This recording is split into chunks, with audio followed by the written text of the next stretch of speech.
හරි.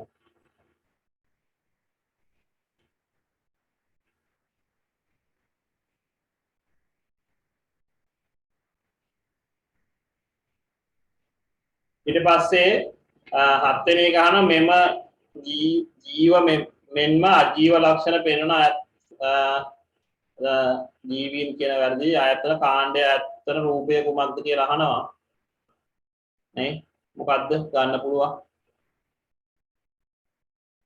කවුද ජීවී මෙන්ම අජීවී ලක්ෂණ පෙන්වන්නේ තුන ඔව් වෛරස් මෙතන වෛරස් වලට ගැලපෙන එකක් කවුද තියෙන්නේ තුන්වෙනි එකනේ හරිද ඔය පළවෙනි එකේ පුතේ ක්ලැමිඩමොනාස් වගේ එකක් ඊළඟට දිලීරයක් ඊළඟ අන්තිම එකේ බැක්ටීරියාවක් ඒ වගේ තමයි තියෙන්නේ. දැන් මෙතන තුන්වෙනි එක තමයි වෛරස් එකක් විදිහට ගන්න පුළුවන් වෙන්නේ. මේක විදිය හැට තියෙනවා. නමුත් අපිට ඒකෙන් තීරණය කරන්න පුළුවන් මේකේ තුන්වෙනි එක. ඊළඟට මෙම සටහනෙන් නිරූපණය වන්නේ මීතේන් අණුවේ මොකක්ද? තිත්කදින සටහනකින් ලුවිස් තිත්ව්‍යුහය රසායනික සූත්‍රයයි ලුවිස් ව්‍යුහය. මොකද්ද? ලුවිස් ව්‍යුහය. ලුවිස් ව්‍යුහය. හරිද ලුවිස් ව්‍යුහය. දැන් මේක පුතේ මතක තියාගන්න පොඩ්ඩක් මෙහෙමයි. දැන් ඔය CH4 ගත්තොත් පුතේ මෙහෙම අපි ලියුවොත් මේකට කියන්නේ රසායනික සූත්‍රය කියලා. හරිද? රසායනික සූත්‍රය. එතකොට අපි මේකේ මෙන්න මෙහෙම ඇඳුත් මෙහෙම තිතයි කතිරේ කොහොම මෙහෙම ඇඳුත් පුතේ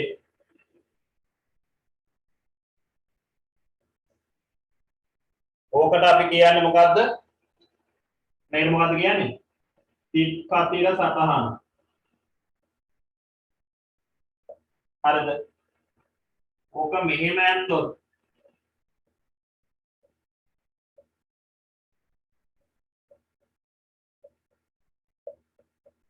මේකට කියන්නේ ලුවිස් තිත් ව්‍යුහය. හරිද? මේක මෙහෙම ඇඳුත් පුතේ මේකට කියන්නේ ලුවිස් ව්‍යුහය. හරිද?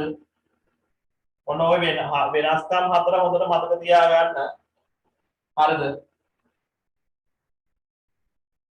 තිත්කතිර සතහනයි ලුවිස් තිත් ව්‍යුහයයි ලුවිස් ව්‍යුහයයි. එතකොට දැන් මේකෙදි පුතේ මෙන්න මේ ඉරි කෑල්ලක් අහන්නේ මේ ඉලෙක්ට්‍රෝන යුගලයකට හොඳ. යුගලයකට වඩා වැඩියෙන් තියෙනවා නම් ඉරි කෑලි දෙකක් ගන්නවා. අපි ඒවට කියන්නේ ද්විත්ව බන්ධනයක් කියලා. ඒකම තවත් එකක් තියෙනවා දැන් මේ ජලාණුව මෙහෙම ගත්තොත් දැන් ජලාණුව අපි ලුවිස් ව්‍යුහය යනකොට මෙන්න මෙහෙම එකක් තියෙන්නේ හොඳ. ජලාණුවේ ලුවිස් ව්‍යුහය. මෙන්න මේවට කියනවා එකසර ඉලෙක්ට්‍රෝන කියලා.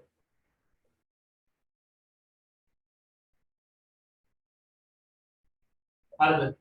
එකසර ඉලෙක්ට්‍රෝන. ඒ කියන්නේ බන්ධන වලට සහභාගී වෙන්නේ නැති ඒවා. හරිද? ඒව වෙනම තියෙන්නේ. එතකොට ඒවට අපි මෙහෙම ඉරි ගහන්න අයිතියක් නැහැ. බන්ධනයකට සම්බන්ධ වෙන ඉලෙක්ට්‍රෝන යුගලයකට තමයි එක ඉරක් ගහන්නේ. හොඳ. ඔය මතක නැතුවද දැන්? ඒකෙන් හින්දා මේවා වෙන වෙනම මතක තියාගන්න අඳින්න කියපු එක අඳින්න ඕන විදියට මතක තියාගන්න. හරිද? තිත් කතිර සතහන මේ තිත් කතිර සතහනයි මේකේ තියෙන වෙනස අර කතිර වලට තිත් කියලා තියෙන්නේ. මේකේ තියෙන වෙනස තමයි මේ බන්ධන වලට සම්බන්ධ වෙන ඉලෙක්ට්‍රෝන යුගලයකට ඉරක් ගහලා තියෙනවා. පැහැදිලිනේ? බන්ධන වලට සම්බන්ධ නැති ඉලෙක්ට්‍රෝන තියෙනවා ඒව ඒ විදිහටම තියලා තියන්න ඕන. ඒවට කියන්නේ එකතර ඉලෙක්ට්‍රෝන කියලා. එකතර ඉලෙක්ට්‍රෝන යුගල. හරිනේ?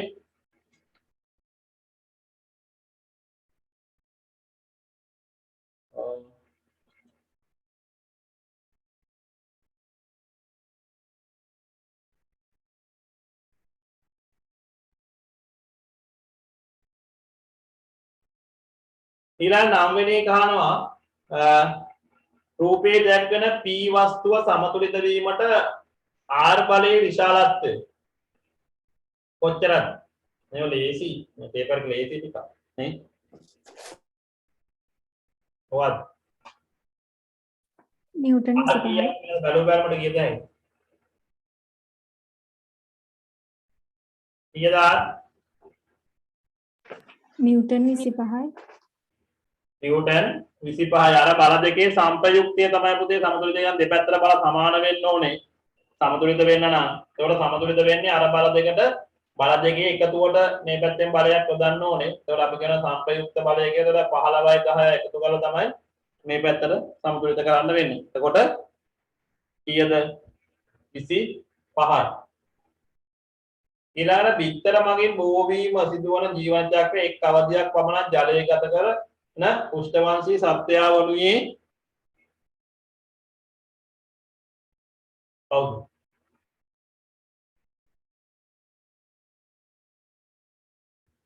ගෙම්බා. ගෙම්බා නේද? දැන් ওই කතන්දරේ පුතේ මදුරුවටත් තියෙනවා. හැබැයි මදුරුව කුෂ්ඨවංශී එක්කෙනෙක් නෙමෙයි. නේ මදුරුවගේ බිත්තර කීට අවස්ථා පිඩා අවස්ථා ගත කරන්නේ ජලයේ. මේ නමුත් මදුරුවා වාතයේ යන පියාඹෙන්න පුළුවන් දිහාට ගහලා තියෙනවා. නමුත් එයා කුෂ්ඨවංශියෙක් නෙමෙයි. හැබැයි ගෙම්බා කුෂ්ඨවංශියෙක්. එයාගේ මුල් අවස්ථාව ජලයේ තමයි තියෙන්නේ. මේකෙන් තර එතනින් වෙන කරලා අඳුර ගන්න පුළුවන් වන කුෂ්ඨවංශිය අපුෂ්ඨවංශිය වල ජීවන චක්‍රය ගැන ඔයාලට දැනුමක් තියෙන්න ඕනේ.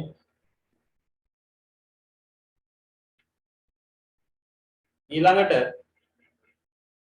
ආවර්තිතාවකයේ පළමු මූලද්‍රව්‍ය 24න් විද්‍යුත් ඍණතාව අඩුම මූලද්‍රව්‍ය සහ වැඩිම මූලද්‍රව්‍ය අඩංගු වර්ණය වනුයි. ඔගොල්ලෝ දන්න විද්‍යුත් ඍණතාවය වැඩිම මූලද්‍රව්‍ය මොකක්ද? ඉස්සෙල්ලා එකෙන් හොයාගන්න.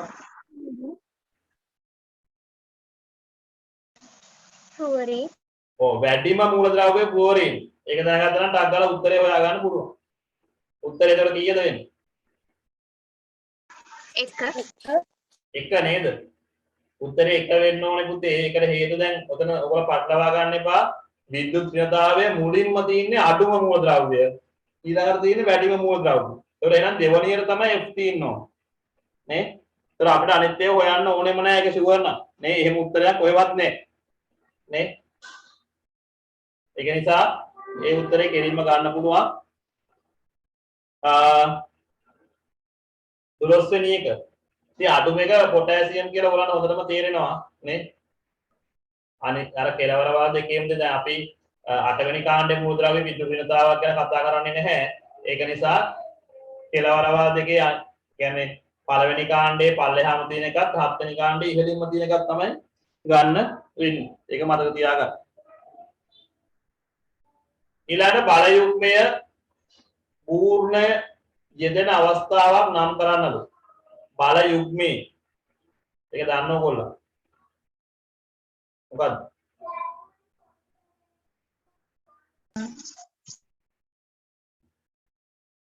බල යුග්මය 4. ඔව් 4 වෙනි ජල කරාමය පුතේ. ඒ කියන්නේ මොකද්ද? අපි බල යුග්මය කියලා කියන්නේ පුතේ එකිනෙකට පරතරයක් සහිතව ප්‍රතිවිරුද්ධ දිශාවට සමාන විශාලත්වයක් ඇති ප්‍රතිවිරුද්ධ දිශාවට කියන ක්‍රියා කරන බල යුගලයකට තමයි අපි කියන්නේ බල යුග්මයක් කියලා. ඔබට අමතරව තව තියෙනවා අර බයිසිකල් එකේ හැන්ඩල් එක නැත්නම් ස්ටියරින් වීල් එක නේ. ඊට පස්සේ තව ස්පැනර් නෙමෙයි මේ ස්ක්‍රූ කුණියන ඇණයක් තද කිරීමේදී හෝ ගැලවීමේදී අන්න ඒවා. හරිද? ඊළඟ එක තියෙනවා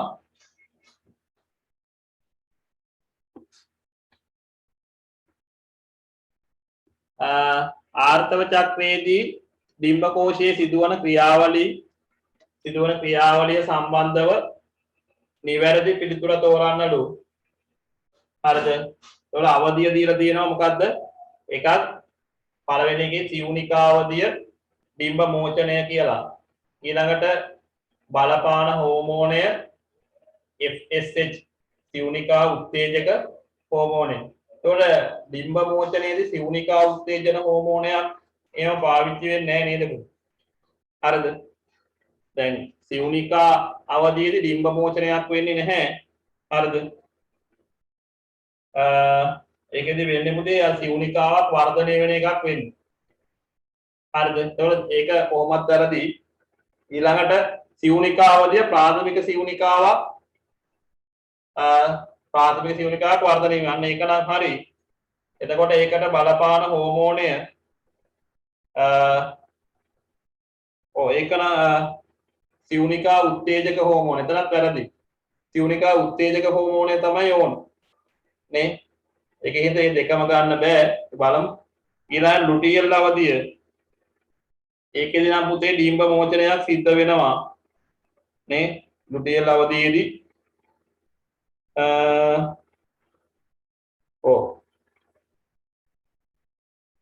ඊට පස්සේ සිවුනිකා උත්තේජක ලුටියලාද ඩිම්බ මෝචනයක් සිද්ධ වෙනවා. ඊළඟට ලුටිනිකාරක හෝමෝන LH ඒක තමයි පුතේ ඔයගොල්ලෝ බලන්න පොතේ තියෙනවා මේ ප්‍රස්තාරකුත් එක්ක ඒතර උත්තරේ තුන්වෙනි එක තමයි ගන්න පුළුවන්. දැන් ලුටියල් අවධියේදී ඊළඟ හතරවෙනි එක ගත්තොත් ප්‍රාථමික සිවුනිකාවක් වර්ධනය වීමක් ගන්න බෑ. ඒකදී වෙන්නේ අර පීත දේහය හැදිලා ඡේද දේහය හැදිලා ඒක නැති වෙලා යන එක. ඒක නිසා උත්තරේ 3 නේ. ලුටියල් අවධිය ඩිම්බ මෝචනයේ ලුටිනිකාරක හෝමෝන LH හෝමෝනය. හරිද? ඒක තමයි බලපාන්නේ. හරිද? ඒකේ උත්තරේ තුන්වෙනි එක. හරිද? ඊළඟට 14 වෙනි එක A දීලා දෙනවා ඉටි දිය වීම, B දීලා දෙනවා ග්ලූකෝස් ජලය දිය කිරීම, C අයිස් ජලය බවට පත් වීම, D මැග්නීසියම් පටියක් දහනය කිරීම. මෙම ප්‍රතික්‍රියා අතරින් භෞතික විපර්යාසයක් නොවන්නේ විපර්යාසයක් නොවන්නේ මොනවද? භෞතික විපර්යාසයක් නොවන්නේ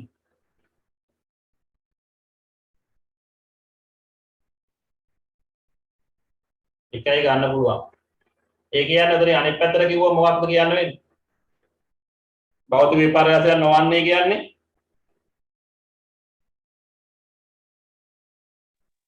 රසායනික විපර්යාසයක් වන්නේ. රසායනික විපර්යාසයක් වන්නේ නේ. එහෙනම් රසායනික විපර්යාසයක් වෙන එකම එක මොකද්ද? D රසායනික විපර්යාසකදී පුතේ අර හැදිච්ච දේ කියන්නේ නව දෙයක් නිර්මාණය වෙනවා. හරිද? අලුත් දෙයක්. ඒකෙන් අර කලින් තිබිච්ච දේ ගන්න ආපහු යම් කියන්නේ අපහසුවෙන් නම් ගන්න පුළුවන්. නමුත් ගන්න අමාරුයි. නව ද්‍රව්‍යයක් නිර්මාණය වෙනවා රසායනික. හරිද? එතකොට අපි ඔක අර කතා කරන ප්‍රතික්‍රියක ඊළඟ ඵල නේ අලුත් જાතියක් හැදෙනවා. දැන් උතන ඉටි දිය වීම, අයිස් ජලය බවට පත් වීම, ග්ලූකෝස් ජලය දිය ඒවා නැවත ආපස්සට හරවන්න පුළුවන් නේ. දිය වුණාම ඝන කරගන්න පුළුවන්. ජලය දිය වුණොත් ජලය ටික වාෂ්ප කරලා ඉතුරු ටික ගන්න පුළුවන් නේ. ඒ නිසා ඒ විදිහට ගන්න පුළුවන්. ඊළඟට ඒක නිසා උත්තරේ D පීඩනය අඩුවීම ප්‍රයෝජනවත් වන අවස්ථාව දැක්වෙන්නේ කවර පිළිතුරේද කියලා අහනවා. පීඩනය අඩුවීම ප්‍රයෝජනවත් වන අවස්ථාව දැක්වෙන්නේ. දැන් බලමු අපි ඒක ජැක්කුවක් යටින් ලෑල්ලක් ඇති විට වාහන එසවීම පහසු වීම. ඊළඟට මුවහත් පිහියකින් කැපීම පහසු වීම. උඩ මොට්ට වූ ඉදිකටුවකින් මැසීම අපහසු වීම. කෙළවර උල් වූ ඉන්නත් සිටවීම පහසු වීම. ඔගේ මොකද උත්තරේ? ඔයගොල්ලන් හිතන විදිහ.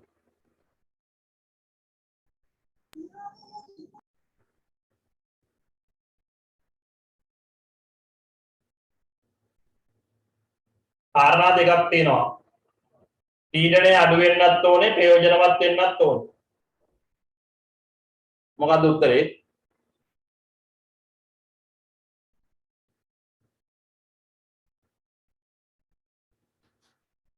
හතර හතර නෙමෙයි. එක උත්තරේ පුතේ 1. දැන් ඔතන මේක මම කියලා දෙන්නම්. අපි බලමු. මේ ඔයගොල්ලන්ට මතකද ওই මෙව ඔක 9 පන්තියේ තිබුණා මේ 10 පන්තියේ තිබුණා මෙන්න මෙහෙම සමීකරණයක් P සමානයි F බෙදීම A නැත්නම් පීඩනය සමානයි බලය බෙදීම වර්ගඵලය කියලා.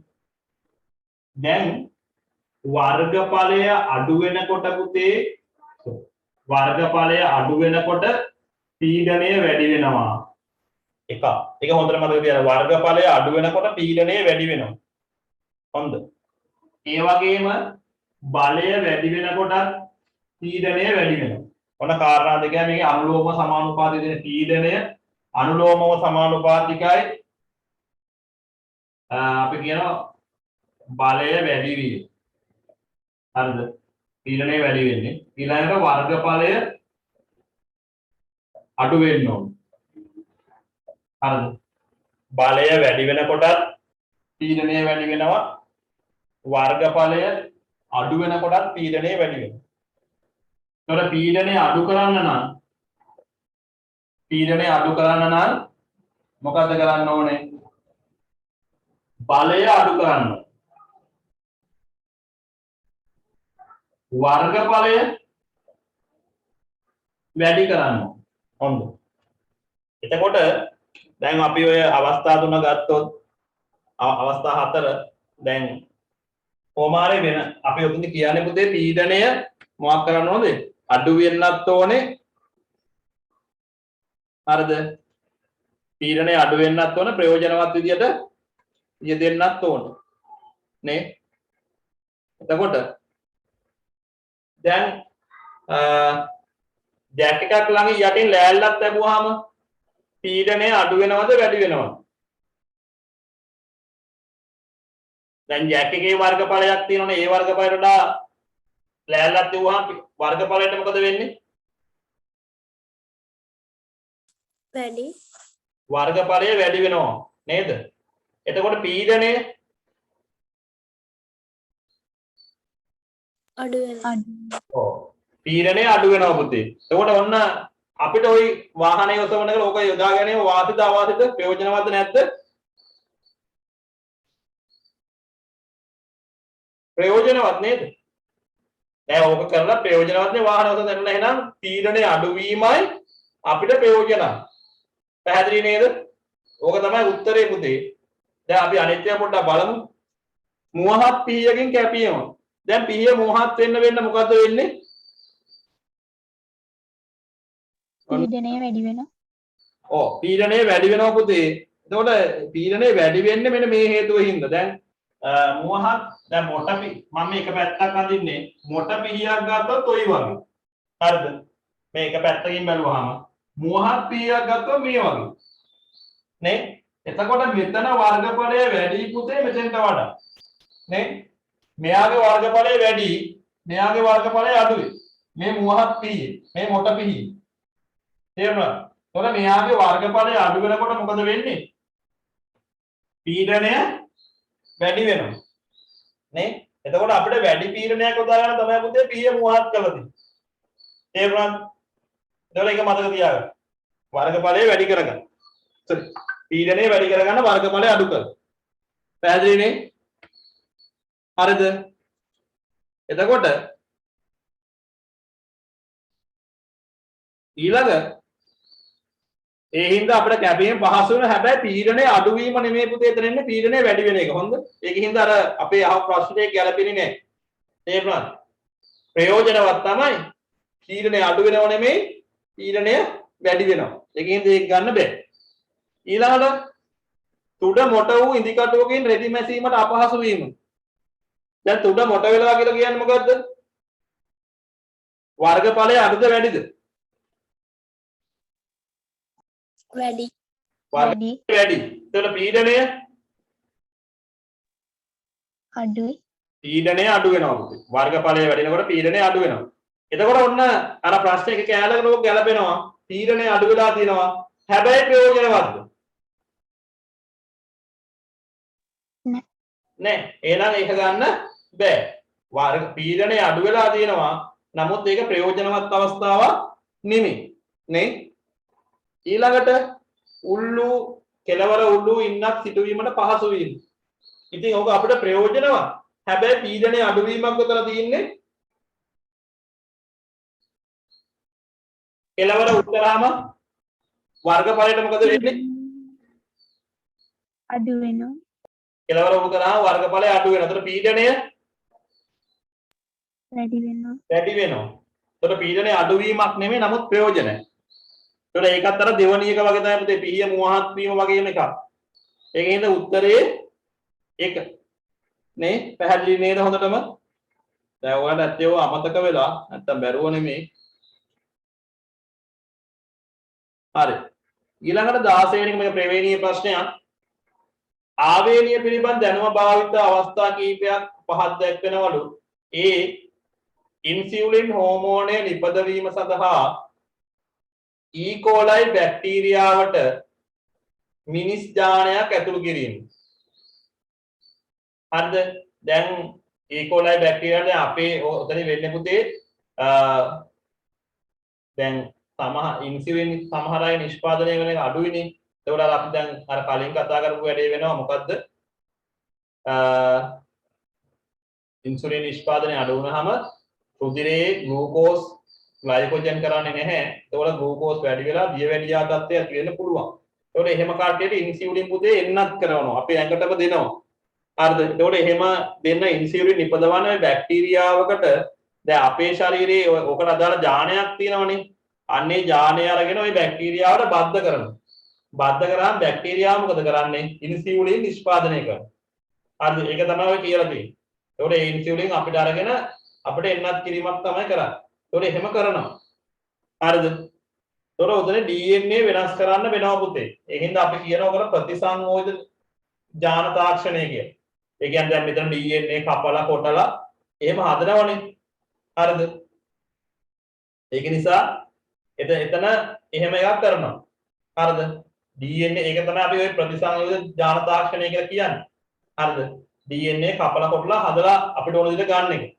ඊළඟට විටමින් A වලින් පොහොස සංසහල් නිපද වීමට කැරට් වලින් අදාළ ජානයක් ඇතුළු කිරීම. ඒකත් එහෙම එකක් තමයි පුතේ. ඒ කියන්නේ ගොයන් ශාකයට ඇතුළු කරනවා කැරට් වල තියෙන විටමින් A නිපදවන ජානය. ඒ කැරට් වල විටමින් A නිපදවන යම් ජානයක් තියෙනවනේ. ඒ ජානය අරගෙන මේ ගොයම් වලට ඇතුළු කරනවා. එතකොට මොකද වෙන්නේ? ඒ නිපද වෙන B මොකද වෙන්නේ? විටමින් A වලින් වැඩි B වර්ගය නැත්නම් සහල් වර්ගය. එතකොට එතනත් මොකද වෙන්නේ? ප්‍රතිසංයෝජිත DNA තාක්ෂණය තියෙනවා. ඊළඟට හිතකර ලක්ෂණ සහිත ශාක දෙකක් මුහුම් කිරීමෙන් වඩාත් හොඳ ලක්ෂණ සහිත ශාකයක් ලබයි. දැන් ඔතෙන්දී DNA කැපීමක් කෙටීමක් කරන්නේ නැහැ පුතේ. නේ? DNA කැපීම කොට අපිට උනත් කරන්න පුළුවන් නේ. අපිත් දැන් කරනෝනේ. ඒ කියන්නේ ඔබේ හිතකර ලක්ෂණ තියෙන ශාක දෙකක් මුහුම් කරලා අපිට ඊළඟ පරම්පරාවේ ලැබෙන බීජ වලින් අර ලක්ෂණ දෙක සහිත මේව ලැබෙන්න පුළුවන්. එතකොට ඒක ඊටත් වඩා හොඳ තත්ත්වයකට තියෙන්න පුළුවන්. හරිද? එතකොට එහෙම අරගන්නක දැන් ඒක මුහුම් කරන එක අපිට මෙහෙත් කරන්න පුළුවන්. දැන් ඔය අර ලබුදුවේ ඔය කරන්නේ V වර්ග හදන්නේ පුතේ ඔන්න ඔය විදිහට මුහුම් කරනවා. ඒ කියන්නේ හොඳ ලක්ෂණ සහිත තියෙනවා මුහුම් කරලා තමයි. එතකොට ඒගොල්ලන්ට අර ලොකු තාක්ෂණයක් ඕනේ නැහැ. DNA කපලා කොටලා එහෙම කරන්නේ නැහැ. අපි මේ DNA කපලා කොටලා කරන එක තමයි කියන්නේ මොකද්ද? ප්‍රතිසංයෝජිත DNA තාක්ෂණයකින්.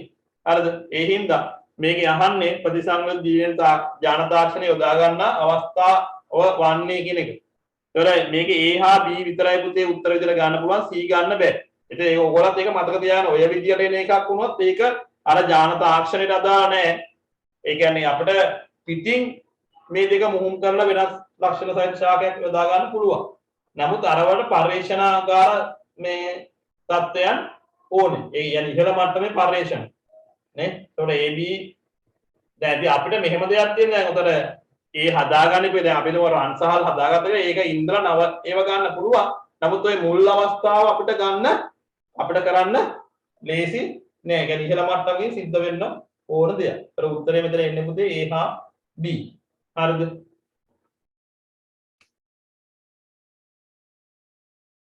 ඊළඟට කියන X නම් මූලද්‍රව්‍යයේ හයිඩ්‍රොක්සයිඩයේ සූත්‍රය X OH twice කියලා කියනවා. සල්ෆේටයේ සූත්‍රය කුමක්ද කියලා අහනවා. මේක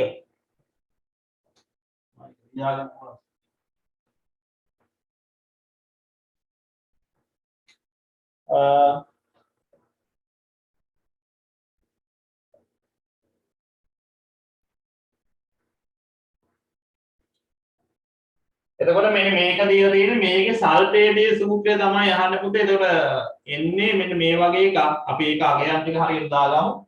දැන් ඔයගොල්ලන්ට සූත්‍ර ලියනකොට මතක ඇති ලිව්වා.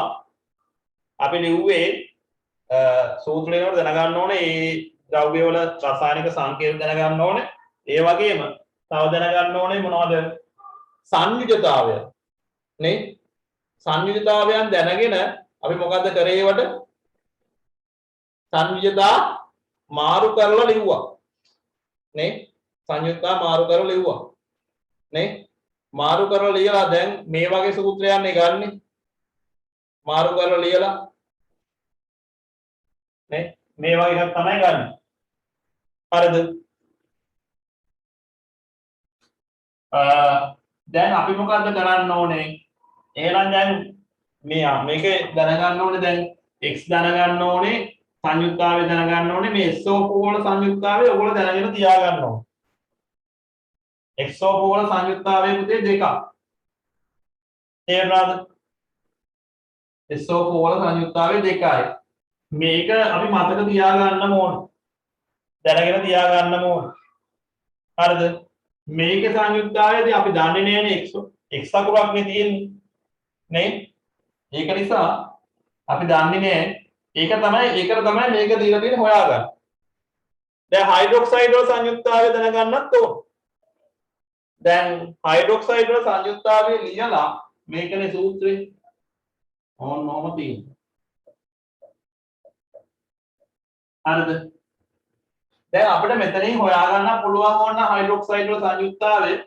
දැන් අපි සූත්‍රය ලියනකොට මොකද කරන්නේ?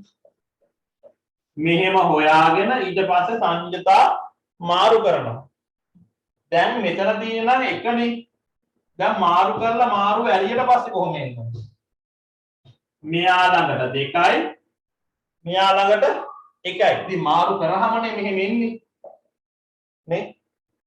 ඒතර මාරු ඇරියාම x ගේ සංයුක්තාවය කීයද? 2යි.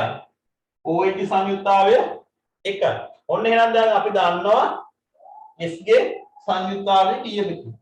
නේ? එහෙනම් ඔන්න x ගේ සංයුක්තාවය 2යි. හැබැයි සල්ෆේටයේ සංයුක්තාවයත් අපි දැනගෙන කලින් මේක දැනගෙන තියාගන්න ඕනේ මතක තියාගන්න ඕනේ.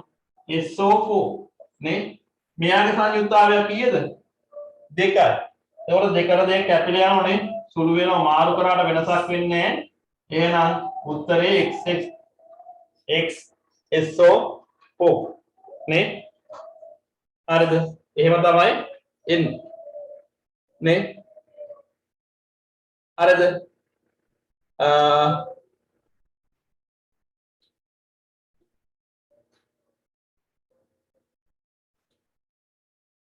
මේ උත්තරයක් තියෙනනේ ඔව් උත්තරේ 1 පුතේ හරිද ඊළඟට ජලය 3 kg ස්කන්ධයක් 10යි m උස දියැලකින් පහළට වැටේ දියැල මුදුනේදී ගුරුත්වාකර්ෂණ විභව ශක්තිය කොපමණද කියලා අහනවා. කොහොමද මේක හොයන්නේ? මොකද්ද ගුරුත්වාකර්ෂණ විභව ශක්තිය? කොහෙද සූත්‍රය මතකයිද? මේ කට්ටිය ගොඩක් ගිහිල්ලා. මේ ගුරුත්වාකර්ෂණ විභව ශක්තිය හොයන සූත්‍රය මතකයිද? නැද්ද?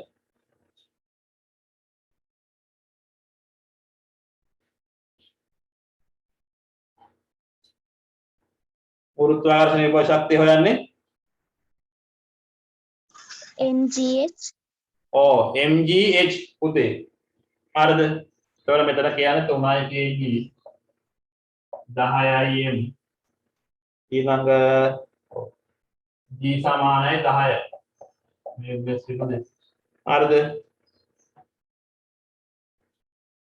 එතකොට දැන් මේකදී පුතේ ඉහළදී අහන්නේ ඒවල අපිට ගුරුත්වාකර්ෂණ විභව ශක්තිය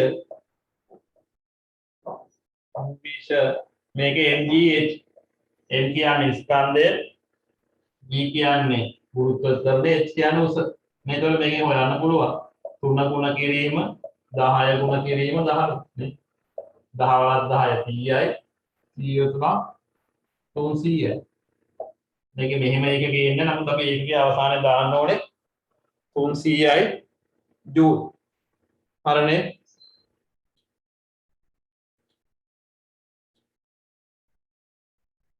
මේකේ සුළු කරලා නැහැ අවසානයේදී මේක තමයි තියෙන්නේ 3 ගුණ කිරීම 10 ගුණ කිරීම 10යි ජූල්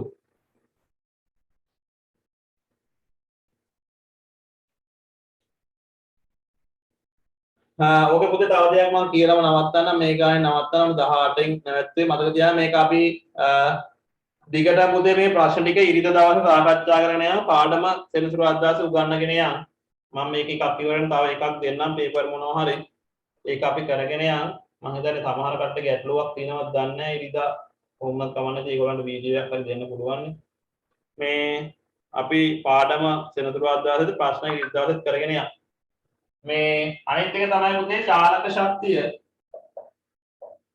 ශක්තිය හොයන්නේ භාගයයි mv වර්ගයෙන් හොඳ මෙතන ස්කන්ධයම තමයි මෙතන එන්නේ ප්‍රවේගයේ වර්ගය ඒකත් මතක තියාගන්න මේ mgh එකත් එක්ක ඔය දෙකම එකට තියෙන්නේ ගුරුත්වාකර්ෂණ විභව ශක්තිය හොයන්නේ mgh වලින් චාලක ශක්තිය හොයන්නේ භාගයයි mv වර්ගයෙන් හරි අපි පුතේ ඔය ඉතුරු ටික එන ලබන ඉරිදාට සාකච්ඡා කරමු අදට පන්ති නවත්වලා අපි ලබන සතිය අලුත් පාඩමක් පටන් ගමු මේ එහෙනම් අදට පන්ති නවත්තන්න හරි හැමෝටම ආයුබෝවන් I was I was